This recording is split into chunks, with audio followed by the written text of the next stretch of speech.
Alléluia. Soyez bénis au nom de Jésus-Christ de Nazareth.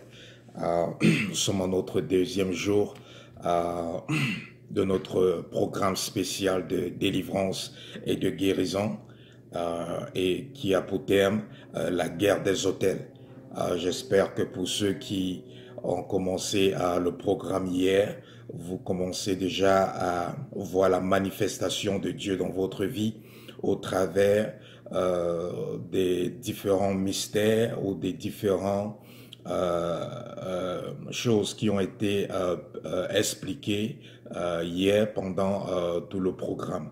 Donc nous continuons aujourd'hui et aujourd'hui nous allons continuer toujours dans l'enseignement et nous allons aller en profondeur pour toucher certains domaines des autels, toujours pour apporter de la lumière dans toute zone d'ombre que sûrement vous pouvez avoir en ce qui concerne les autels, les opérations, leurs manœuvres et le mode de fonctionnement et leur influence et l'impact sur nos vies.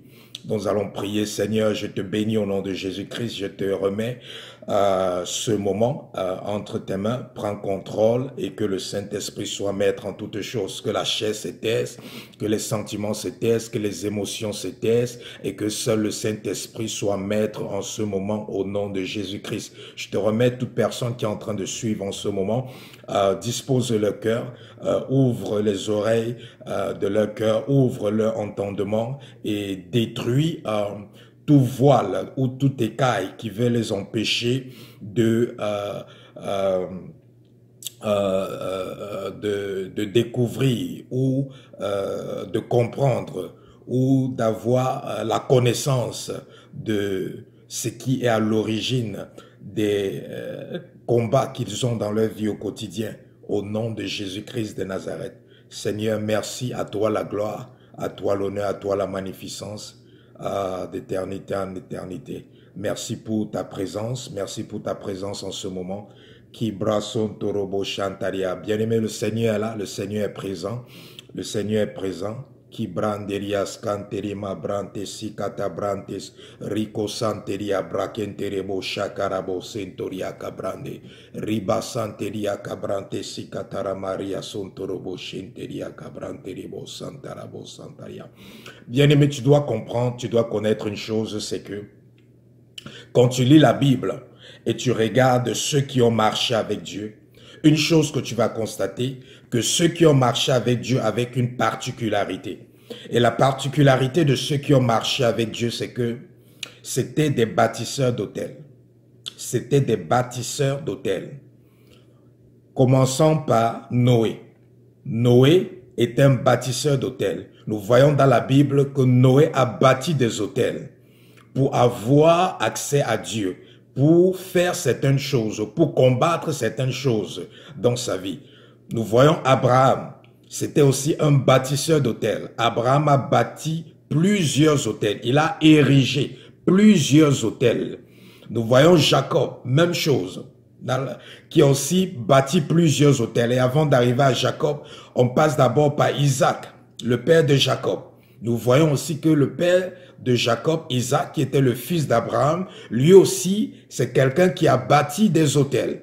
Nous voyons Moïse. Moïse aussi, c'est quelqu'un qui a bâti des autels. Nous voyons le roi David.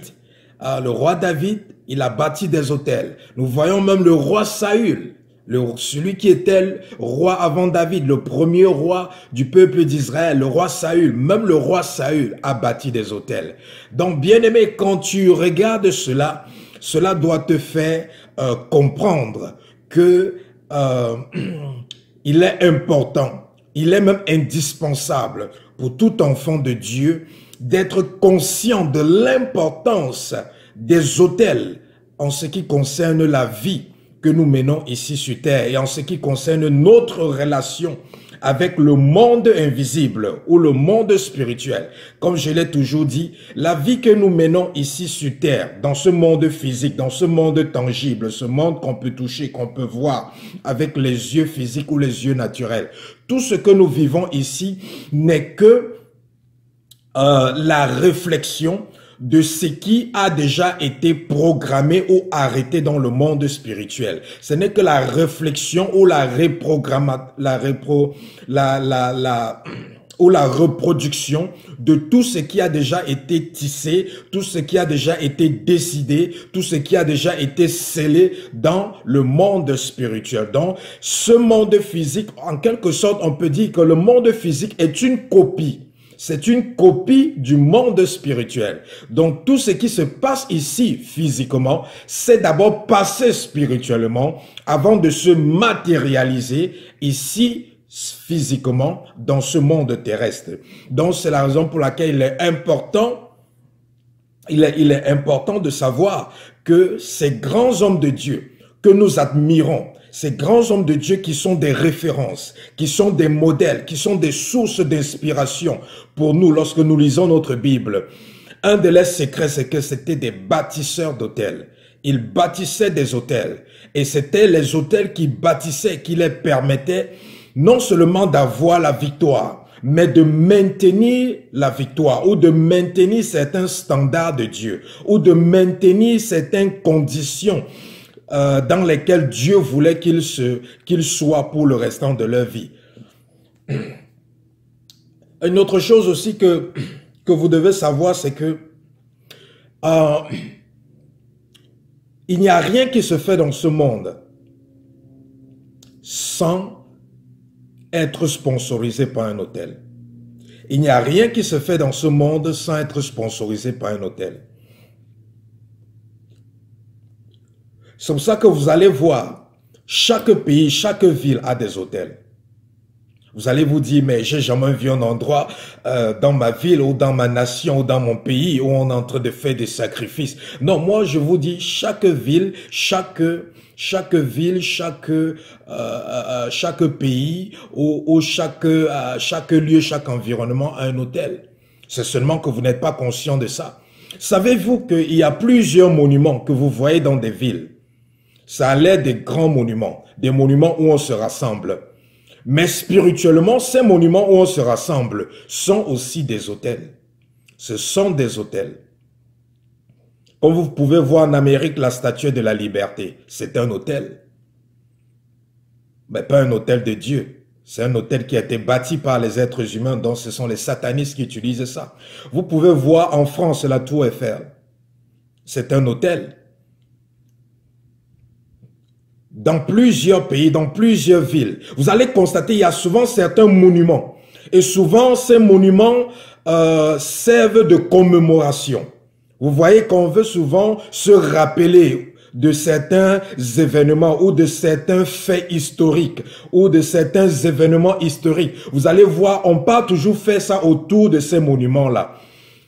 Mais qu'est-ce qui se passe? Hier, qu'est-ce qu'on a dit? Hier, on a dit qu'un hôtel, c'est aussi un lieu où on vient commémorer un événement, une rencontre ou quelque chose qui s'est passé. Donc, certains monuments dans certaines villes sont aussi des hôtels. Certains monuments dans certains pays sont aussi des hôtels. Et c'est pour ça que vous allez voir souvent, on prend le drapeau d'une nation et on part avec le drapeau de cette nation-là sous un monument et on dépose ça sur un monument. On dit qu'on est en train de se rappeler peut-être d'un événement qui s'était passé ou peut-être d'une révolte qui avait eu lieu, ceci, cela. Mais spirituellement, ce qui se passe, c'est juste des sacrifices qui sont en train d'être faits d'une manière officielle, mais physiquement, vous n'allez rien voir. Mais spirituellement, il y a des choses qui se passent. Et sûrement même dans la nuit avant le lever du jour, c'est les satanistes qui contrôlent ces villes, qui contrôlent ces nations, qui contrôlent ces pays, avaient déjà fait des sacrifices. Donc maintenant, pendant la journée, lorsque vous venez à ces événements, ce qui se passe, c'est juste une reproduction ou une copie de ce qu'ils ont déjà fait au préalable ou précédemment spirituellement. Donc, tu dois savoir que rien ne se fait sans ici dans ce monde sans un hôtel. Nul ne peut réussir dans ce monde s'il n'est pas sponsorisé par un hôtel. Je le dis encore, tu ne peux pas réussir dans ce monde si tu n'es pas sponsorisé par un hôtel. Et si peut-être tu penses que tu es en train de réussir dans ta vie et que tu te dis que tu n'es pas sponsorisé par un hôtel, il faudra que tu examines ta vie. Parce que tôt ou tard, l'hôtel qui te sponsorise va commencer à te demander du sang. Parce que l'hôtel réclame du sang. Lorsque ça te sponsorise, à un moment donné, ça te réclame du sang. Et c'est pour ça que ça te demande de venir lui servir. C'est pour ça que vous allez voir des personnes qui sont très douées, des personnes très intelligentes et tout. Ils font les études, ils sont brillants. Et après, vous allez voir un membre de la famille ou un grand-parent ou un oncle ou une tante les appelle et leur dit « Tu dois rentrer au village parce que les ancêtres te demandent. » Vous allez voir le jeune ou la jeune dame va dire que « Mais je viens faire quoi au village ?» Hein? Moi, je suis là, j'ai jamais pratiqué les traditions et tous ces rites traditionnels, donc je n'ai rien à foutre avec. Quelque temps après, la personne va constater quoi? La personne qui est brillante va constater quoi? Après avoir eu les diplômes, la personne va constater qu'elle n'arrive à faire rien de bon avec ses diplômes. La personne va constater qu'elle est dans un chômage chronique. La personne va constater que tout ce qu'elle fait ne marche pas, ne fonctionne pas. Elle n'arrive pas à se marier. Là, elle est constamment maladive. Elle est constamment dans les blocages. Tout ce qu'elle entreprend ne réussit pas, est bloqué. Pourquoi? Parce que ce qui sponsorisait la personne, c'était un hôtel dans son village. Peut-être parce que un ancêtre de sa famille avait consacré toute sa descendance à cet hôtel. Ce qui fait que cet hôtel commence à protéger la famille et permet à la famille de prospérer. Mais à un moment donné, cet hôtel commence à réclamer du sacrifice. Parce que l'hôtel fonctionne ou vit au travers du sacrifice qui est fait dessus. Donc quand l'hôtel commence à réclamer du sacrifice, c'est là que vous allez voir un tonton ou une tantine va vous appeler et va dire que vous devez venir faire des sacrifices. Et lorsque tu t'en fous de ça, tu ne vas pas, tu constates que toute ta vie commence à être gâtée. Tes enfants commencent à devenir des drogués, tes enfants commencent à devenir des homosexuels.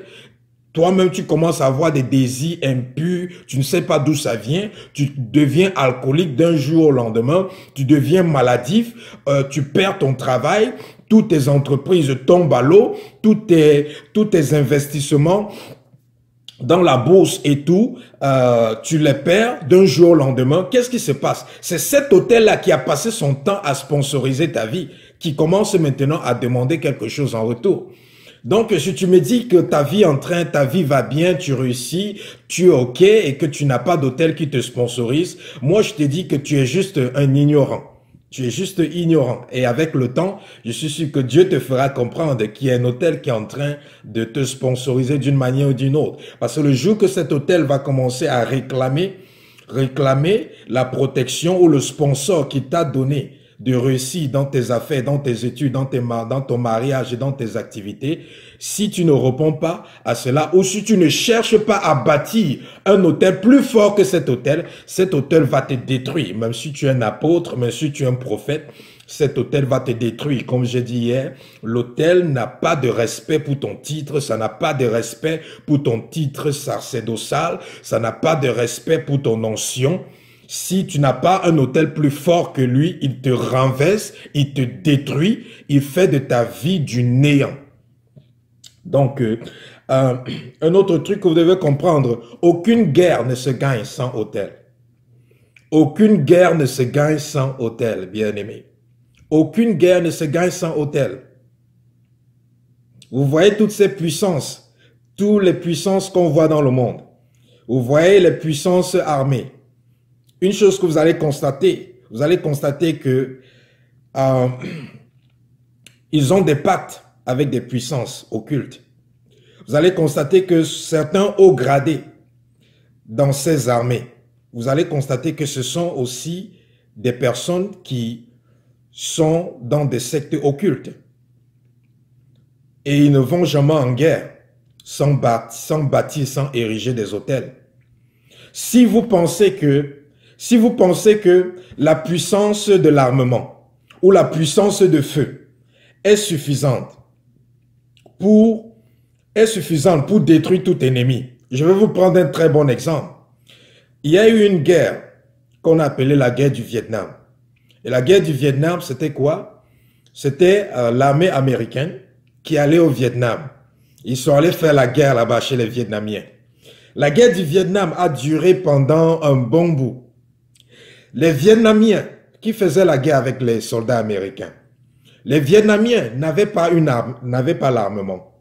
Les Vietnamiens n'avaient pas l'armement efficace et lourd. Ils n'avaient pas une puissance de feu comme celle des Américains. Mais si vous lisez l'histoire de la guerre du Vietnam, c'est écrit dans l'histoire que c'est une des guerres qui a le plus souillé les États-Unis. Ils avaient la puissance de feu. Ils avaient la puissance d'armement. Mais comment est-ce qu'ils n'ont pas pu gagner la guerre du Vietnam? Parce que lorsqu'ils étaient dans les forêts vietnamiennes, les forêts vietnamiennes appartenaient aux Vietnamiens. Les Vietnamiens avaient bâti, érigé les hôtels. Malgré qu'ils n'avaient pas la puissance de feu, lorsque l'armée américaine venait combattre les Vietnamiens, eux, ils étaient dans les forêts. Ils arrivaient, d'une manière ou d'une autre, à avoir le dessus. Au point où l'armée américaine s'est fatiguée. Ils ont plié tout leur bagage. Ils ont plié tout leur armement. Ils ont plié toute leur puissance de feu. Ils sont rentrés chez eux. Et c'est resté dans l'histoire que le Vietnam a donné une bonne leçon aux Américains en ce qui concerne la guerre ou la guérilla. Juste pour vous dire que quoi? Pourquoi est-ce que les Vietnamiens n'ont pas été battus? Pourquoi est-ce qu'ils n'ont pas été battus? Ils étaient dans leur territoire. Et étant dans leur territoire, ils ont bâti leurs hôtels.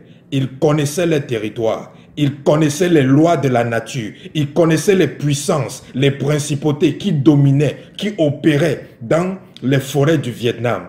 Et comme ils faisaient des sacrifices, ils communiquaient avec ces puissances. Ce qui fait que même si tu venais avec une arme de feu, même si tu venais même avec des bombes atomiques, ça devait être impossible pour toi de vaincre les Vietnamiens dans leur forêt. Pourquoi? À cause de les hôtels. Donc tu ne peux pas gagner une guerre sans les hôtels. Nous allons voir ça demain quand nous allons voir comment bâtir les hôtels et comment utiliser son hôtel pour combattre notre hôtel. Nous allons voir ça en détail. Vous allez voir comment à chaque fois que les enfants de Dieu allaient en guerre, ils partaient d'abord voir le prophète, leur prophète, et ils demandaient à leur prophète de faire quoi? De bâtir un hôtel. Et le prophète partait, il bâtissait un hôtel, et après avoir bâti l'hôtel, il implorait Dieu, avant maintenant que Dieu donnait maintenant les instructions pour qu'ils aillent en guerre, gagner la bataille. Donc tu ne peux pas gagner une guerre. C'est pour ça qu'il y a plusieurs guerres dans ta vie que tu ne fais qu'échouer. C'est pour ça que tu vas aller en justice avec quelqu'un. La personne a tort. La personne t'accuse à tort. La personne a arraché ton bien. La personne est dans l'injustice. Toi, tu es dans la justice. Mais tu pars en justice. Pourquoi est-ce que la personne gagne le procès? Tu vas te dire que non, la personne a seulement corrompu le juge et tout. La personne a seulement amadouillé. Non, c'est une affaire d'hôtel. Moi, je vais te dire quelque chose. Si tu as un hôtel puissant, et tu pars en justice, même si tout le palais de justice, tous ceux qui travaillent dans ce palais de justice ont été amadouillés pour donner une sentence contre toi, si ton hôtel est plus fort que l'hôtel qui contrôle tous ces gens-là, laisse-moi te dire quelque chose. Le verdict va changer sur la bouche du juge qui va prononcer la sentence. Et le juge ne donnera pas ce verdict parce qu'il veut. Mais parce que ton hôtel qui est puissant va relâcher une oppression sur le juge qui va amener le juge à dire des choses qu'après il va regretter, il va se poser la question, mais pourquoi est-ce que même j'ai jugé en sa faveur? Pourquoi? C'est ça la force de l'hôtel. C'est ça la force de l'hôtel. Nous les chrétiens, on paie tellement de combats d'ailleurs parce qu'on n'a pas d'hôtel. Parce qu'on n'a pas d'hôtel. On passe notre temps pour voyager, pour aller où? À Dubaï. On passe notre temps pour voyager, pour aller où? En Arabie Saoudite. On passe notre temps pour voyager, pour aller où? Au Qatar. Tous ces endroits où on parle, ces endroits qui sont beaux, il y a tellement de richesses. Vous vous êtes posé la question, quel Dieu ils adorent là-bas? Ce sont tous des musulmans. Le Dieu c'est Allah. Le Dieu n'est pas Jésus, le Dieu c'est Allah. Mais ce qu'ils font est plus beau que ce que nous on fait. C'est pour ça que nous on part là-bas passer les vacances. Les chrétiens partent passer les vacances là-bas. Au Qatar, à Dubaï, en Arabie Saoudite, dans ces pays maghrébins. Qu'est-ce qui fait les forces? Ces gens ne blaguent pas avec les hôtels. Ces gens ne blaguent pas avec les hôtels. Ils ne blaguent pas avec les hôtels au point où ils ont une fête qui a pour nom juste de sacrifier le mouton. Et ce mouton qu'on sacrifie là, vous pensez que c'est quoi? Vous pensez que c'est quoi? Vous pensez qu'ils sacrifient ces moutons pour rien? Et lorsqu'ils sacrifient ces moutons-là, ils vous invitent, vous les chrétiens, vous partez manger ces moutons.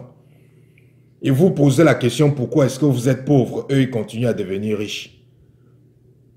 Qu'est-ce que tu as déjà sacrifié pour Dieu? Tu vas me dire que Jésus est mort sur la croix, il s'est sacrifié. Il n'y a plus de sacrifice à faire. Mais tu sais pas aussi que Jésus a dit que celui qui veut me suivre, il doit se régner lui-même. Il doit porter sa propre croix et me suivre. Jésus s'est sacrifié sur la croix, mais tu as aussi ta croix à porter. On va parler de ça, on va détailler ça demain. Comment bâtir ton propre hôtel pour combattre les hôtels qui te combattent. On va parler de ça demain. Donc, tu ne peux pas gagner une bataille dans ce monde si tu n'as pas un hôtel. C'est pour ça que même dans les lieux de service, vous allez voir ceux qu'on appelle, on les appelle les mondains. Pourquoi on dit que bon, ils n'ont pas donné leur vie à Christ, ils n'ont pas de relation avec Dieu.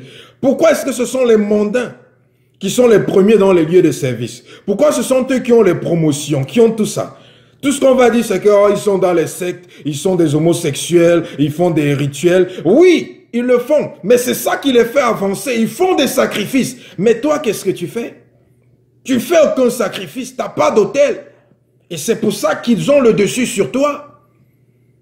C'est pour ça qu'ils ont le dessus sur toi. Moi, je veux te prendre un exemple de Daniel. Le peuple d'Israël est pris en captivité. Ils sont emmenés dans une nation étrangère, dans une nation païenne qui ne croit pas en Dieu. Et Daniel qui croyait en Dieu, qui était dans cette nation. Parce que Daniel avait son autel. Et son autel était plus puissant que l'autel des gens qui avaient pris Israël en captivité. Malgré que Daniel était captif chez les étrangers, il prospérait. Il prospérait au point où le roi de cette nation avait du respect pour Daniel. Le roi de cette nation avait du respect pour Daniel. Pourquoi? Parce qu'il voyait que tout ce que Daniel faisait était excellent. Tout ce que Daniel faisait était extravagant. Tout ce que Daniel faisait tendait à la perfection. Il était imbattable. Et la Bible dit que les gens de cette nation ont même essayé de chercher quelque chose qu'ils pouvaient utiliser contre Daniel. On dit qu'il était tellement intègre qu'on ne put rien trouver pour l'accuser, à moins que son adoration pour son Dieu. Quelle était la force de Daniel? Daniel était un bâtisseur d'autel. Il avait son autel. Son autel était puissant. C'est son autel qui lui a protégé dans le donjon des lions.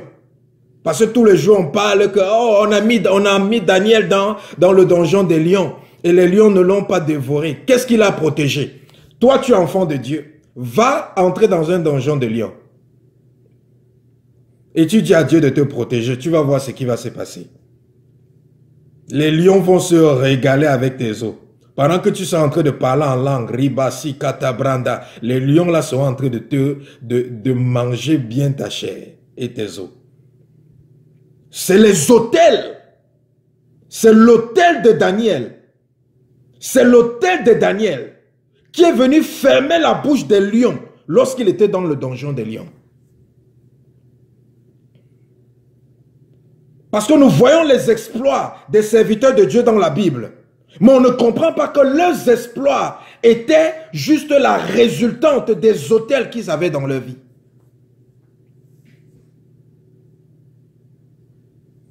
Donc tu ne peux pas gagner une guerre, tu ne peux pas gagner un contentieux, tu ne peux pas gagner une bataille si tu n'as pas un autel plus fort.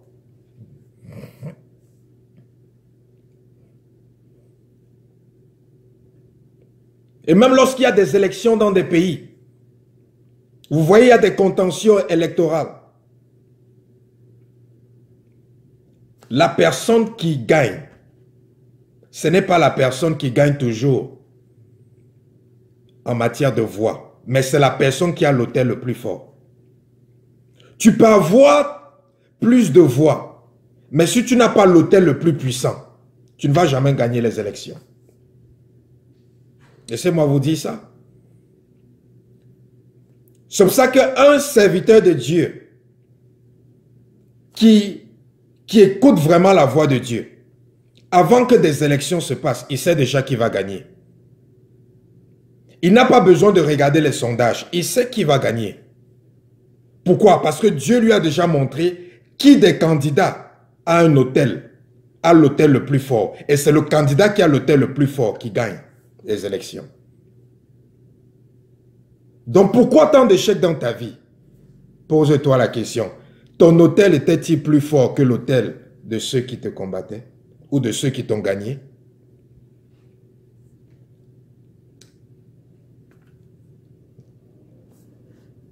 Si tu n'as pas un autel qui te sponsorise, tes dons, tes talents, ton potentiel, ton intelligence, ta sagesse, sera quoi? Sera inutile. Si tu n'as pas un autel qui te sponsorise, tes dons, tes talents, ton potentiel, ta sagesse, ton intelligence sera inutile. Pourquoi? Seul l'autel peut te donner d'être productif peut permettre à tes dons, à tes talents de te rendre productif. Mais regardons dans la vie. Regarde juste autour de toi. Regarde tes amis. Regarde tes voisins, tes voisines. Ne vois-tu pas des personnes très éveillées, des personnes très intellectuelles, des personnes très talentueuses, mais quand tu regardes leur vie, mais ça c'est misérable. Pourquoi? Ils n'ont pas d'autel. Ou alors, leurs autels sont faibles. Ce sont les lois de la vie. Ce monde est la réflexion, la copie de ce qui se passe dans le spirituel. Donc ce sont les lois de la vie. Tu n'as pas d'autel, ton autel est faible. On va marcher sur toi dans ce monde. Donc les gens qui disent que dans ce monde, ils peuvent être neutres. Non, je ne suis pas du côté de Satan ou des sectaires ou des sorciers, des satanistes. Non, je ne suis pas du côté des chrétiens, des enfants de Dieu. Non, moi je suis au milieu. Sache que toi, tu es déjà destiné pour l'échec. Même si tu réussis, ça ne va pas faire long feu. Tu es déjà destiné pour l'échec. Parce que la vie issue sur terre, c'est un combat. La vie issue sur terre est un combat entre les autels de Dieu et les autels de Satan.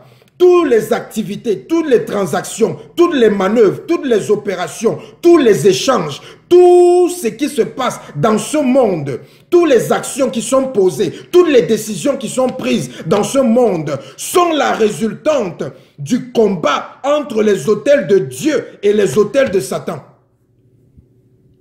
Et laisse-moi te prouver que les autels combattent entre eux. Ouvrons notre Bible dans le livre de Samuel. Samuel chapitre 5, versets 1 à 6. Samuel chapitre 5. Samuel chapitre 5, versets 1 à 6. 1 Samuel. Voilà. Samuel chapitre 5. Ok, nous allons lire. Samuel chapitre 5, versets 1 à 6. Les Philistins prirent l'arche de Dieu et ils la transportèrent d'Ebenezer à à Asdod. Après s'être emparés de l'arche de Dieu, les Philistins firent entrer dans la maison de Dagon et la placèrent à côté de Dagon. Le lendemain, les Asdodiens, qui s'étaient levés de bon matin, trouvaient Dagon étendu, la face contre terre, devant l'arche de l'Éternel. Dagon, c'était le dieu des Asdodiens. Donc, les Philistins ont pris l'arche de l'Éternel. L'arche de l'Éternel, c'était quoi? C'était un autel. Dieu habite dans l'autel. Dieu était dans l'arche. La présence de Dieu était dans l'arche. Ils ont pris l'arche de l'Éternel. Ils ne savaient pas que l'arche de l'Éternel qu'ils ont pris là, c'était l'autel des enfants de Dieu. Ils ont pris l'autel des enfants de Dieu. Ils ont mis ça dans la même chambre dans laquelle ils gardaient leur idole qui s'appelait Dagon, leur autel. Et lorsqu'ils reviennent le matin, ils trouvent leur autel qui s'appelle Dagon, prosterné, en train d'adorer l'arche de l'Éternel. Continuons à lire. Verset 3. Le lendemain, les Asdodiens qui s'étaient levés de bon matin trouvaient Dagon étendu la face contre la terre devant l'arche de Noël, de l'Éternel. Il prit Dagon et le remit à sa place. Le lendemain, encore, s'étant levé de bon matin, il trouvait Dagon étendu la face contre la terre devant l'arche de l'Éternel. La tête de Dagon et ses deux mains étaient abattues, étaient coupées du seuil, sur le seuil. Et il lui restait que le tronc.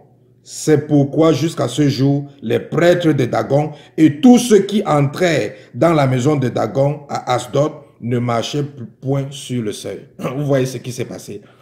Le deuxième jour, le premier jour, ils viennent, ils trouvent que leur Dieu, leur autel est renversé et sont en train d'adorer l'autel des enfants d'Israël.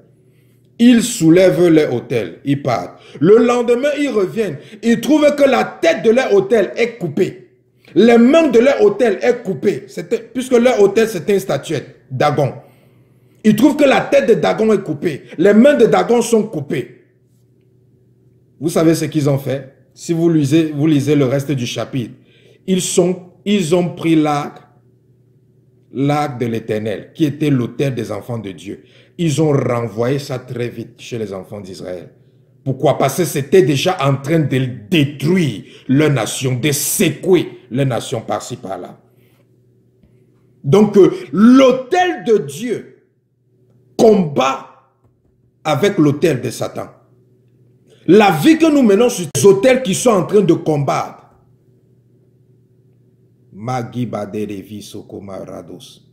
Il y a des autels qui sont en train de combattre. La vie que nous menons sur cette terre, c'est un combat des autels. Tu as vu, on vient de lire. Comment un autel renverse un autre. Un autel coupe les mains, coupe les pieds d'un autre autel. Les enfants d'Israël ont prié. Qu'est-ce qui a combattu là-bas? Est-ce que les enfants d'Israël ont prié pour qu'on vienne remettre leur autel qu'on avait volé? Ils n'ont pas prié. Leur autel a combattu. On est allé le remettre. Quand ton autel est puissant, même lorsque tu oublies de prier, ça se lève, ça combat pour toi. Même lorsque tu es fatigué, ça se lève, ça combat pour toi. Même lorsque tu es inconscient de certaines attaques de l'ennemi, ça se lève, ça combat pour toi.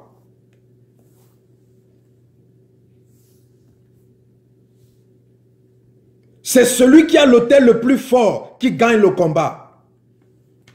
C'est celui qui a l'autel le plus fort qui va gagner le combat.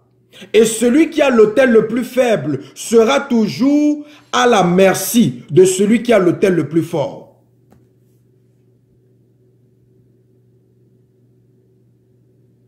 C'est pour ça qu'un marabout peut envoûter un pasteur si l'autel du pasteur est plus faible que l'autel du marabout.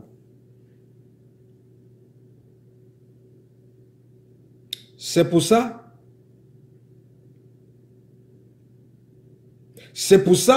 qu'un sataniste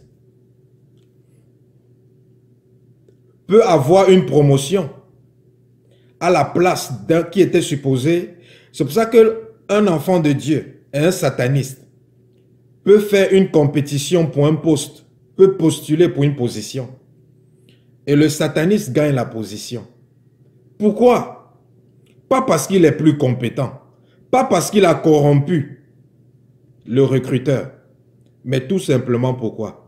Parce que son autel est plus puissant que l'autel de cet enfant de Dieu. Donc l'autel de celui qui est faible, celui qui a un autel faible sera toujours l'esclave de celui qui a un autel plus fort. C'est les règles de la vie. L'autel a une voix et l'autel a des oreilles. L'autel a une voix et l'autel a des oreilles. L'autel écoute et l'autel parle. L'autel écoute et l'autel parle. C'est pour ça que toute personne qui a un autel, vous allez voir que lorsqu'il se tient sur cet autel, il commence à parler. Ils sont en train de parler à qui? Il parle à l'autel. Quand un pasteur se tient sur l'autel pour prier, il parle à qui? Il parle à l'autel. Quand un féticheur se tient sur son autel, il fait ses incantations, il commence à dire des paroles, il parle à qui? Il parle à son autel. Et l'autel a une voix. L'autel a une voix. Et un autel ne peut pas exister sans sacrifice. Un autel qui n'a pas de sacrifice va cesser de fonctionner.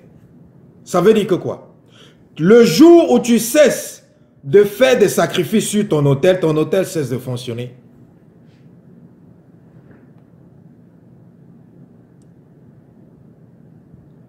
C'est un peu comme les dispositifs électroniques que nous avons. Tant que tu charges ce dispositif électronique, il va continuer à fonctionner. Le jour où tu cesses de charger ce dispositif électronique, il ne pourra plus s'allumer. Et il ne s'allume plus, pas parce qu'il est gâté, mais il ne s'allume plus parce qu'il est déchargé. Qu'est-ce qui charge les autels? C'est le sacrifice. C'est le sacrifice. Il faut des sacrifices. Il faut constamment se sacrifier pour que son autel demeure fort.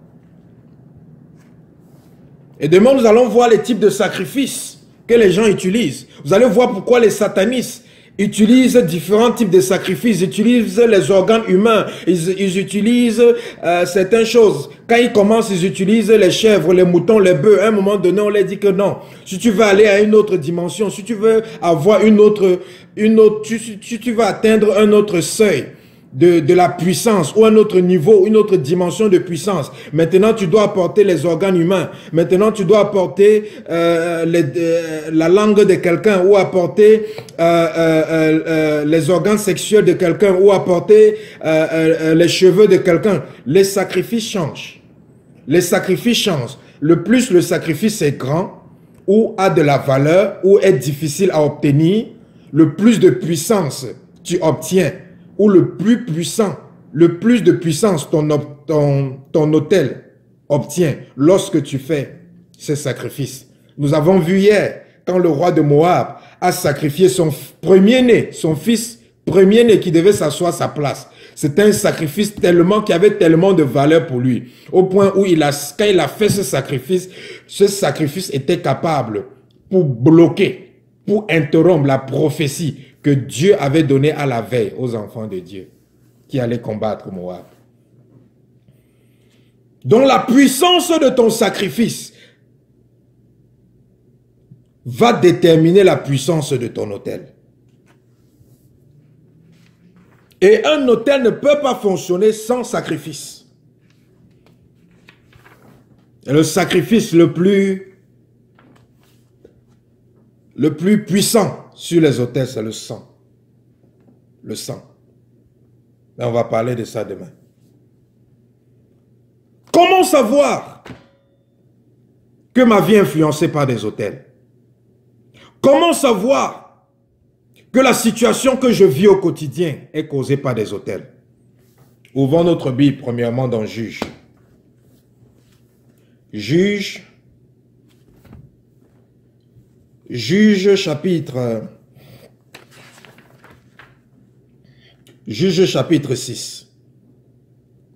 Parce qu'on doit lire. Moi, je ne suis pas un prédicateur. Je ne sais pas prêcher. Je sais enseigner. Donc, je suis comme un professeur. Je ne bavarde pas, j'aime aussi lire. Qu'est-ce que Juge nous dit? Juge, chapitre 11. Ça, c'est l'histoire de Gédéon. C'est une histoire très populaire. Mais nous allons juste lire juste un petit passage. Donc, nous sommes dans Juge, chapitre 6. Nous allons lire du verset 11 au verset 13. Qu'est-ce que la Bible nous dit?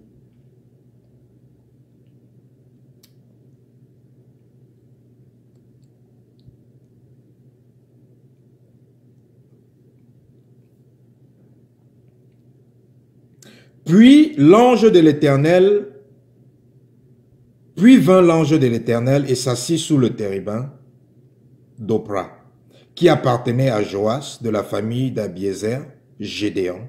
Son fils battait du froment au pressoir pour le mettre à l'abri de mendiants.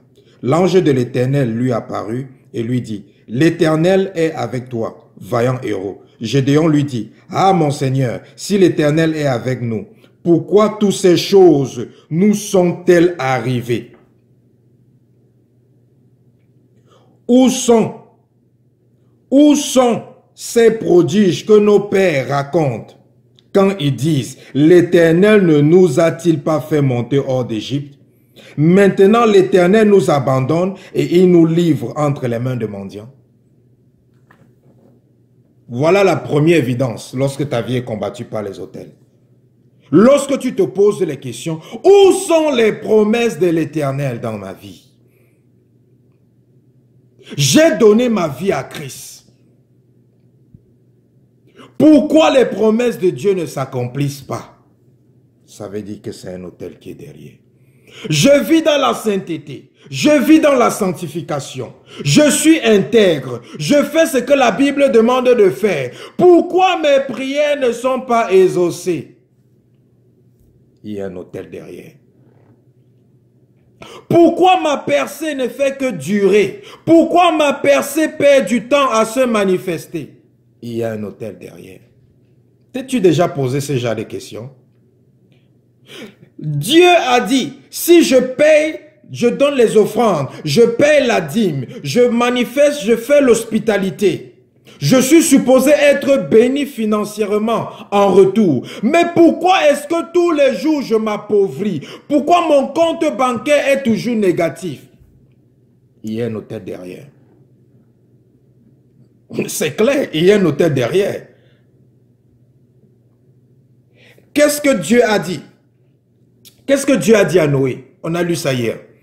Lorsque Noé a bâti l'autel et il a offert des sacrifices purs sur l'autel. La Bible nous dit, c'était dans Genèse chapitre 8 ou Genèse chapitre 6. On a lu ça hier.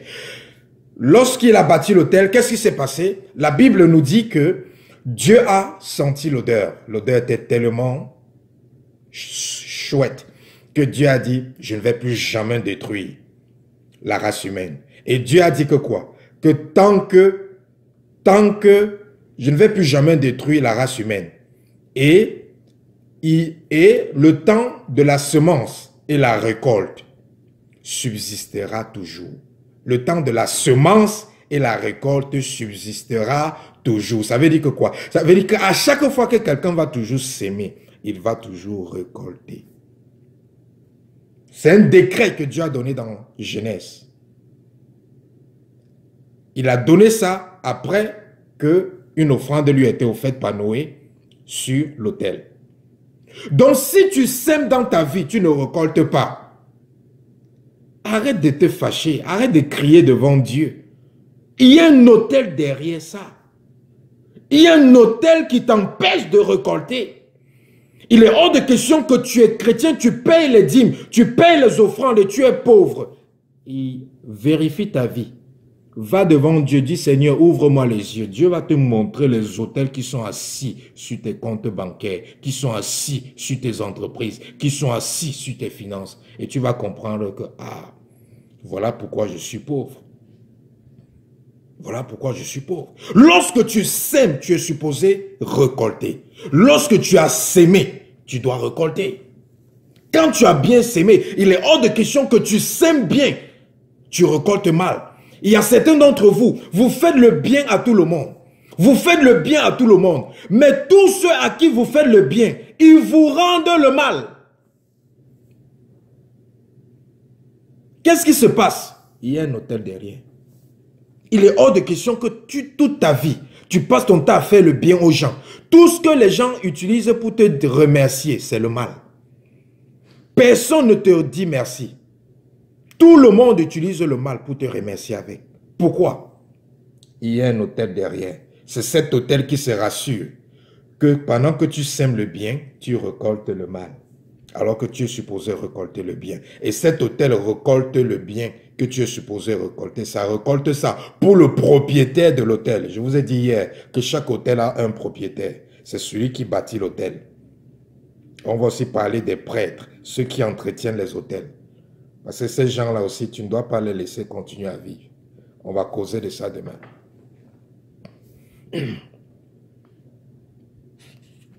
Donc, première évidence, lorsque tu te poses les questions, pourquoi ma vie ne donne pas? Pourquoi je suis toujours malade? Pourquoi? Sache qu'il y a un hôtel derrière. Pourquoi j'ai prié, j'ai jeûné, ça n'avance pas? Il y a un hôtel derrière.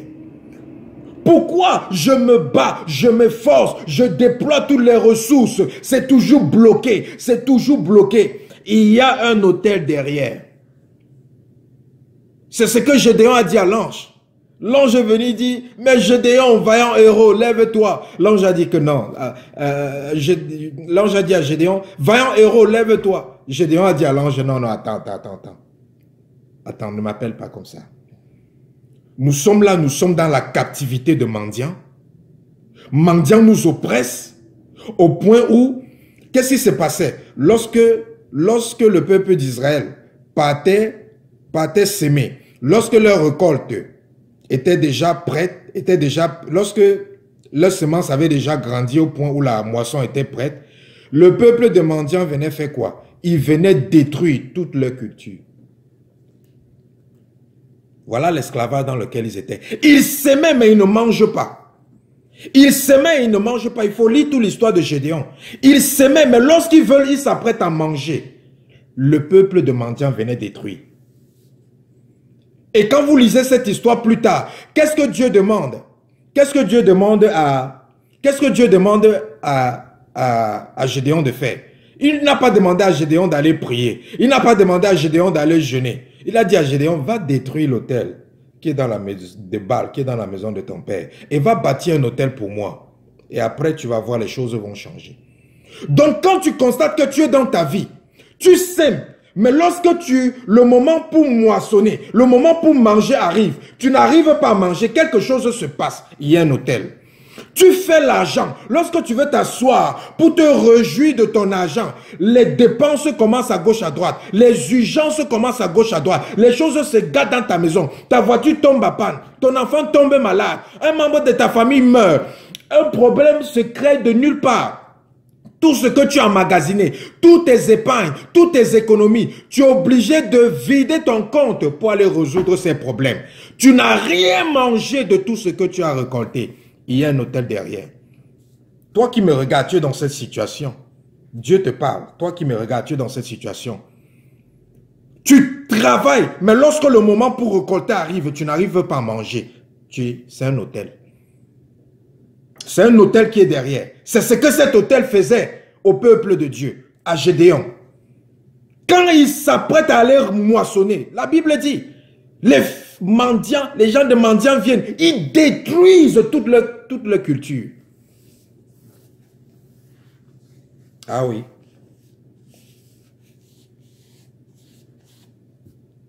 Ah oui. Donc voilà déjà une évidence. Voilà les évidences que les hôtels sont en train de te combattre. Voilà les évidences. Quand tout le temps tu rêves que tu te trouves toujours dans un endroit. Tu rêves que tu es toujours quelque part au village. Tu rêves que tu es toujours quelque part dans les eaux. Tu rêves que tu es toujours... Il y a un hôtel là-bas qui te réclame, c'est clair. Il y a un hôtel qui te réclame là-bas. Tu rêves, tu es dans la forêt. Tout le temps. Ce n'est pas, tu n'as pas seulement fait ce rêve une fois.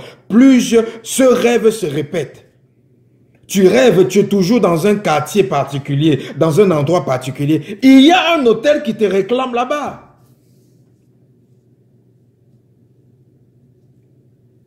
Tu ne vas plus en boîte de nuit, mais tu rêves, tu te vois toujours en boîte de nuit. Tu te vois toujours en boîte de nuit. Tu es réclamé là-bas.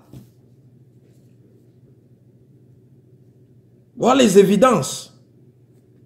Si dans ta famille, on a adoré les idoles, ou on adore les idoles, sache que d'office, que tu aies participé ou que tu n'aies jamais participé à ces adorations des idoles. Si dans ta famille, dans le passé, on a adoré des idoles, même si on a cessé d'adorer, c'était seulement dans le passé, sache qu'actuellement, il y a un autel qui te combat. Je n'ai pas besoin de réfléchir. Je n'ai pas besoin de demander à Dieu. Il y a un autel qui te combat. Si dans ta famille, jusqu'à présent, on est toujours en train d'adorer des idoles, sache qu'il y a un autel qui te combat. Si dans ta famille, on fait encore des rites traditionnels, où on sacrifie quelque chose, que ce soit même un mouton, une poule, machin, sache qu'il y a un autel qui te combat. Parce que aucun rituel qui est fait au travers d'un sacrifice n'est fait sans un autel. À chaque fois que vous voyez qu'il y a déjà un sacrifice, c'est parce qu'il y a un autel. On ne fait jamais un sacrifice sans un autel. Donc si dans ta famille, pendant certains événements, pendant les mariages, pendant les dots, pendant les fiançailles, pendant certaines manifestations ou certains événements, certaines choses, et vous voyez qu'il y a des cérémonies qu'on fait, des rituels qu'on fait et qu'on sacrifie, peut-être une chèvre, un mouton, où on prend de la nourriture, on verse, on fait... S'il y a des choses comme ça, sache que d'office, ta vie est combattue par des autels. Si tu appartiens à cette famille, ta vie est combattue par ces autels. Je ne veux pas savoir si tu as déjà adoré, si tu as déjà participé à ça ou pas. Ta vie est combattue par ces autels. Parce que ces autels sont érigés dans ces familles. Ce n'est pas là pour attaquer les personnes qui les ont érigés. C'est là pour travailler, influencer la vie de tous ceux qui ont les veines. Tous ceux qui ont les veines, tous ceux qui ont le sang des membres de ces familles dans leurs veines. Ces hôtels-là vont influencer leur vie. Donc voilà les indices. Tu te posais la question, est-ce que les hôtels combattent ma vie? Voilà déjà les indices qui peuvent déjà te faire comprendre que toutes tes souffrances-là, ce sont les hôtels. C'est ça que tu as chassé ces femmes de nuit, elles reviennent, elles reviennent. Ce n'est pas une femme de nuit qui est seulement venue te posséder parce que tu as commis un péché sexuel. Non, c'est une femme de nuit qui t'a été donnée au travers d'une cérémonie, d'un sacrifice qui a été fait sur un autel. Donc tant que l'autel n'est pas détruit, la femme de nuit a toujours le droit légal de venir te visiter la nuit ou le mari de nuit.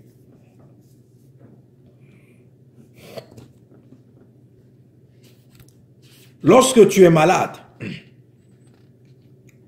tu es constamment maladif. Quand tu es constamment maladif, il y a un autel. C'est un autel qui est à l'origine de ça. Quand tu es constamment maladif, si on voit dans le livre de 1 Pierre, on voit dans le livre de... Non, pas de 1 Pierre. Dans le livre de 1 Samuel, chapitre 5, qu'on venait tout juste de lire. 1 Samuel,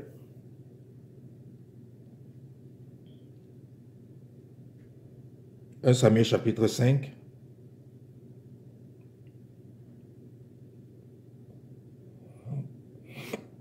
Samuel chapitre 5, qu'on venait de lire. Les Philistins ont pris l'arche de Dieu, qui était l'autel des enfants de Dieu, du peuple d'Israël. Ils ont amené ça chez eux. Et maintenant, ça a commencé à détruire leur dieu qui s'appelait Dagon. Et deuxièmement, regardez ce que l'autel a commencé à faire dans le peuple des Philistins, jusqu'à ce qu'ils sont allés remettre l'autel. Donc nous sommes à 1 Samuel chapitre 5, si nous lisons à partir du verset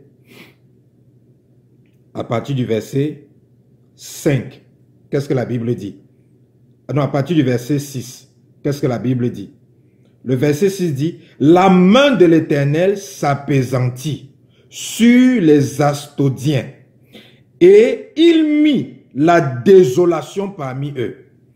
Il les frappa d'hémorroïdes à Asdod, et dans son territoire. Voyant qu'il en était ainsi, les gens d'Asdod dirent, l'arche de Dieu d'Israël ne restera pas chez nous, car il apaisantit sa main sur nous et sur Dagon notre Dieu. Ouais. Le peuple des Astodiens, qu'est-ce qu'ils ont constaté? Tout d'un coup, les gens commençaient à tomber malades. Pourquoi? Parce que l'autel des enfants de Dieu, qui était l'arche de l'Éternel, la Bible nous dit que quoi? L'autel, à cause de l'autel là, la main de Dieu a commencé à s'apaisantir sur eux. Et Dieu a commencé à les frapper d'hémorroïdes. L'hémorroïde, c'est quoi? L'hémorroïde, c'est quoi? Certains d'entre vous qui me regardez en ce moment, certains d'entre vous, vous avez des hémorroïdes. Et vous partez de docteur en docteur. Vous partez de traitement en traitement. Mais vous ne savez pas que l'hémorroïde que vous avez là, c'est un hôtel qui est en train de sponsoriser ça dans vous. Et le jour où vous allez casser cet hôtel, l'hémorroïde là va sortir. Les maladies que tu as tout le temps tu es maladif, tout le temps tu es maladif, tout le temps tu es maladif. À cause de ça, tu ne te réjouis pas dans ton mariage. À cause de ça, mais je me rappelle d'une dame. Le jour où elle s'est mariée, le même jour qu'elle s'est mariée, elle est tombée malade. Et elle était tellement maladive que elle a passé presque 3 ans avec son mari. Ils n'ont même pas pu une seule fois avoir des rapports sexuels à cause qu'elle était malade. Ils vont se réjouir dans ce genre de mariage comment? Bon, je sais que toi, tu es trop saint. Tu es trop spirituel. Tu peux rester dans ton mariage pendant 10 ans, 15 ans, sans jamais avoir des rapports sexuels avec ton époux ou ton épouse. Mais bien aimé, c'est normal. Pourquoi? Le même jour du mariage, elle tombe malade. Lorsque la cérémonie du mariage est finie, lorsqu'elle part avec son époux, les maux, les maladies commencent. Ça continue. 1 an, 2 ans, 3 ans. La maladie était tellement intense sur elle qu'elle ne pouvait même pas avoir un moment d'intimité avec son mari. Et vous allez me dire que le docteur va guérir ce genre de maladie. C'est un hôtel qui est en train de détruire la vie de mariage de cette femme. C'est clair. Donc lorsque tu vois qu'il y a des maladies qui ne partent pas dans ta vie, ou aujourd'hui tu as les maux de tête, ça guérit, demain tu as le mal de ventre, ça guérit, après-demain tu as le mal d'estomac, ça guérit, le jour qui suit tu as ce mal.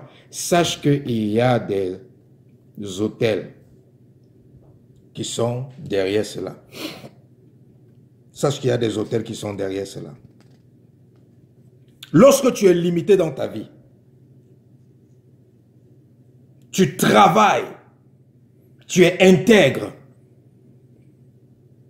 tu bosses comme un malade, tu bosses comme un éléphant, mais tu manges comme une fourmi.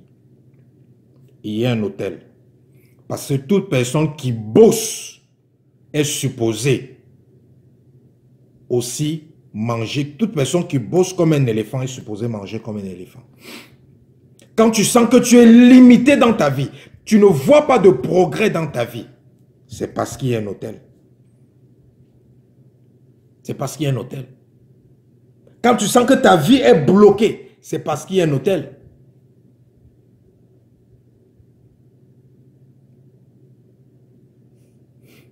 Regardons dans le livre de Nombres. Dans le livre de Nombres,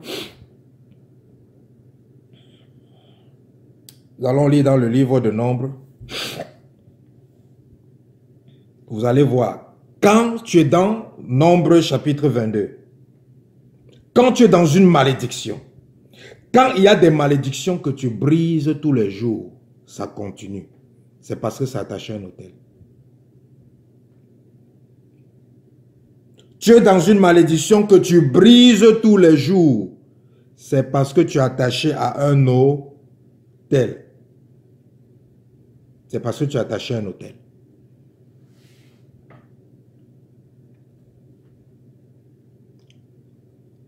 Nous voyons dans le livre de Nombre, chapitre 22, le roi de Moab, qui s'appelait Balaam, Balak. Il s'en va voir un prophète et dit à ce prophète, la manière que je vois les enfants d'Israël là, tous les jours ils deviennent de plus en plus puissants. Ils ne font que réussir dans leur voie, ils ne font que prospérer. Et la manière que je les vois, un jour ils peuvent se lever et m'anéantir parce qu'ils deviennent très puissants. Et Balaam dit quoi au prophète Balak? Il dit au prophète Balak, mais moi je veux que tu les maudisses.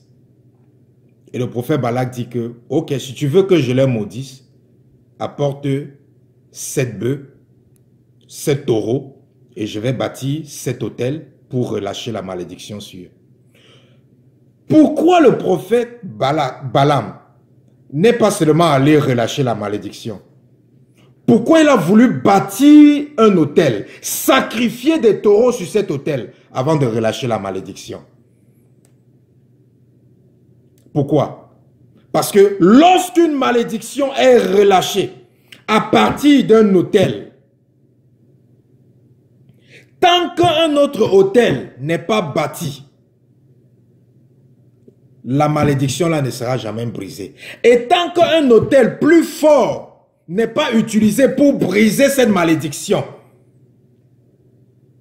ou pour détruire cet autel là, au travers duquel la malédiction a été relâchée, la malédiction va persister. Donc c'est la raison pour laquelle dans ta vie, il y a des malédictions qui ne font que persister. Dans ta famille, il y a des malédictions qui ne font que persister. Vous voyez tous les gens qui sont dans le divorce, divorce après divorce, pauvreté après pauvreté, chômage après chômage, débauche après débauche, polygamie après polygamie. Tout ça, ce sont des autels. Vous voyez ça dans les familles.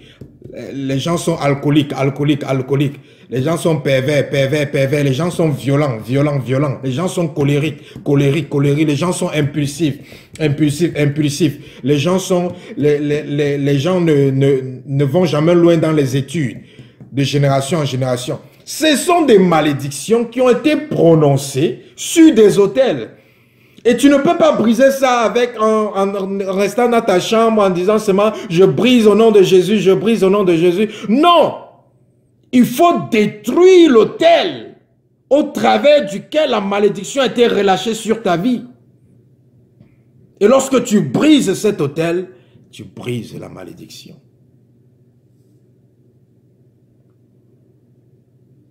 Lorsque tu brises l'autel, tu brises la malédiction. Donc, quand tu vois que dans ta vie, il y a des situations qui persistent, c'est parce que c'est attaché à un autel.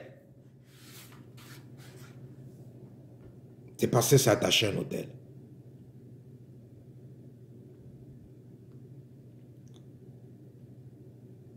Demain, on va voir comment les autels fonctionnent. Demain, on va voir comment le sacrifice fonctionne sur l'autel. Demain, on va voir comment le sang agit. La puissance du sang, que ce soit le sang humain, que ce soit le sang des animaux, que ce soit le sang, on va voir la puissance des différents sangs, que ce soit le sang de Jésus. On va voir comment ça opère avec l'autel. On va voir comment tu peux, en tant qu'enfant de Dieu, bâtir ton autel. On va voir les différents types d'autels, les autels territoriaux, les autels locaux, les autels... les hôtels de famille, les hôtels des villes, les hôtels des nations, des continents, les hôtels des races, les hôtels des ethnies, les hôtels d'associations ou d'assemblées. On va voir ces différents types d'hôtels demain. Et tu vas voir. Nous allons prier. Tu vas dire à Dieu, Seigneur, par rapport à ce que j'ai écouté aujourd'hui, montre-moi tout domaine de ma vie qui est attaqué par les autels. Montre-moi toute situation dans ma vie qui est causée par les autels. Au nom de Jésus, élève ta voix où que tu te trouves. Dis Seigneur, montre-moi tout domaine de ma vie qui est attaqué par les autels. Montre-moi tout domaine de ma vie qui est attaqué par les autels. Montre-moi tout domaine de ma vie qui est sous la captivité des autels. Montre-moi, Seigneur. Montre-moi au nom de Jésus. Montre-moi au nom de Jésus. Montre-moi au nom de Jésus. Montre-moi au nom de Jésus. Révèle-moi, Seigneur, qu'est-ce qui est la cause de mon chômage? Qu'est-ce qui est la cause de mon célibat? Qu'est-ce qui est la cause de ma pauvreté? Qu'est-ce qui est la cause de mes blocages? Qu'est-ce qui est la cause de mes limitations? Révèle-moi, Seigneur. Qu'est-ce qui est la cause de mes échecs répétés? Qu'est-ce qui est la cause du fait que tout le monde passe, personne ne me fait une proposition de mariage? Pourquoi est-ce que je me présente, je suis plus présentable que les autres filles, mais c'est à elles qu'on fait des propositions de mariage, mais personne ne mariage? Qu'est-ce qui se passe, Seigneur? Montre-moi, Seigneur, montre-moi, Seigneur, montre-moi, Jésus, montre-moi, Yahweh, qu'est-ce qui se passe? Montre-moi, montre-moi toutes les situations dans ma vie, toutes les conditions dans ma vie qui sont causées par des autels. Montre-moi, Seigneur, montre-moi, Jésus. Montre-moi, montre-moi, demande à Jésus de te montrer, demande à Dieu de te montrer, demande à Dieu de te montrer. Dieu va commencer à attirer ton attention sur certains domaines de ta vie. Dieu va commencer à attirer ton attention sur certains challenges que tu as dans ta vie. Dieu va commencer à attirer ton attention sur certaines échéances de ta vie. Dieu va commencer à attirer ton attention sur certains combats de ta vie. Et tu vas commencer à voir que c'est attaché à un autel. Tu vas commencer à constater que c'est un autel qui combat ces domaines. Et tu sauras comment combattre. Ribosaka paria sente. Ribosaka baria. Rico santere baria. Zikonta bariaska. Rico sataria kapa. Ribo chantere bosa. Seigneur, je prie au nom de Jésus que toute personne qui me regarde, toute personne qui écoute le son de ma voix, au nom de Jésus-Christ de Nazareth, Seigneur, qu'ils écoutent venant de toi les informations qu'ils ont besoin de connaître afin de déterminer qu'est-ce qui est à l'origine de leur blocage, qu'est-ce qui est à l'origine de leur limitation, qu'est-ce qui est à l'origine de leur combat, qu'est-ce qui est à l'origine de leur stérilité, qu'est-ce qui est à l'origine de leur pauvreté, qu'est-ce qui est à l'origine de leur alcoolisme, de leur addiction, qu'est-ce qui est à l'origine des péchés qu'ils commettent tous les jours, qu'est-ce qui est à l'origine de tout ça. Seigneur, révèle-les maintenant, révèle-les maintenant. Je brise le voile, je brise le voile, je brise le voile qui t'empêche de voir ce que Dieu veut que tu voies. Je brise le voile, je brise les écailles qui t'empêchent de voir ce que Dieu veut que tu voies. Je détruis toute couverture sur ton cœur qui t'empêche de concevoir ce que Dieu veut que tu conçois, qui t'empêche de percevoir ce que Dieu veut que tu perçoives, qui t'empêche d'analyser ce que Dieu veut que tu analyses, qui t'empêche de déterminer ce que Dieu veut que tu détermines. Je brise cela au nom de Jésus. Je brise cela au nom de Jésus. Je brise cela au nom de Jésus. Je brise cela au nom de Jésus. Je brise cela au nom de Jésus. Je barricade avec le sang de Jésus et le feu du Saint-Esprit tous les systèmes et tous les moyens de communication que Dieu va utiliser pour te véhiculer les messages au nom de Jésus-Christ de Nazareth. Donc, bien-aimé, médite sur tout ce que nous avons partagé aujourd'hui et continue à prier avec tout cela. Continue à prier les sujets que nous avons priés hier et les sujets que nous avons priés aujourd'hui. Continue à faire ces sujets de prière. Nous nous retrouvons demain pour continuer pour le 3e jour de la guerre des autels. Donc, je suis sûr que tu as déjà reçu beaucoup d'informations qui te font comprendre que cette affaire d'autel est sérieux. Et pour ceux qui disent que non, les autels, ce n'est pas d'actualité, c'est l'Ancien Testament. Si les autels, ce n'est pas d'actualité, c'est l'Ancien Testament. Mais ça veut aussi dire que bon, tu dois aussi t'en foudre du sacrifice de Jésus-Christ sur la croix. Parce que Jésus-Christ s'est sacrifié sur la croix. Et la croix, c'était un autel. Donc, si tu dis que les autels, c'est les choses de l'Ancien Testament, tu t'en fous de ça. Donc, il faut aussi t'en foudre du sacrifice de Jésus-Christ sur la croix. Et je veux voir ce que tu vas recevoir dans ce monde. Et je veux voir dans quelle victoire tu vivras ici dans ce monde. Donc, bien aimé, la Bible nous dit, ne soyons pas ignorants des dispositifs de l'ennemi. Ne laissons pas l'ignorance nous faire périr. Comme Dieu a dit dans le livre d'Osée, mon peuple périt faute de connaissance. 2019, c'est fini. Le moment où tu périssais, où Satan faisait de toi une victime parce que tu étais ignorant de ces dispositifs, c'est fini. Nous allons résoudre tout cela en cette fin d'année 2018. Et nous allons entrer en 2019 victorieux, triomphant sur l'ennemi, sur les batailles de nos vies, sur les batailles de nos familles, sur les batailles de nos ancêtres, sur les batailles de nos destinées, afin de pouvoir commencer à accomplir les choses pour lesquelles nous avons été prédestinés. Beaucoup n'ont même pas encore commencé les choses pour lesquelles Dieu les a créés. Pourquoi? Parce que les trucs comme des hôtels sont en train de les détruire. Et les hôtels, ce n'est que un seul élément que l'ennemi utilise beaucoup. En dehors de ça, il y a plusieurs autres éléments. Mais nous aurons l'opportunité d'aller pas à pas et attaquer tous ces domaines afin que aucun d'entre vous ne soit encore victime de l'ennemi à cause de l'ignorance des choses spirituelles. Donc, sois béni, shalom, rendez-vous demain, que Dieu te bénisse, je vous aime, shalom.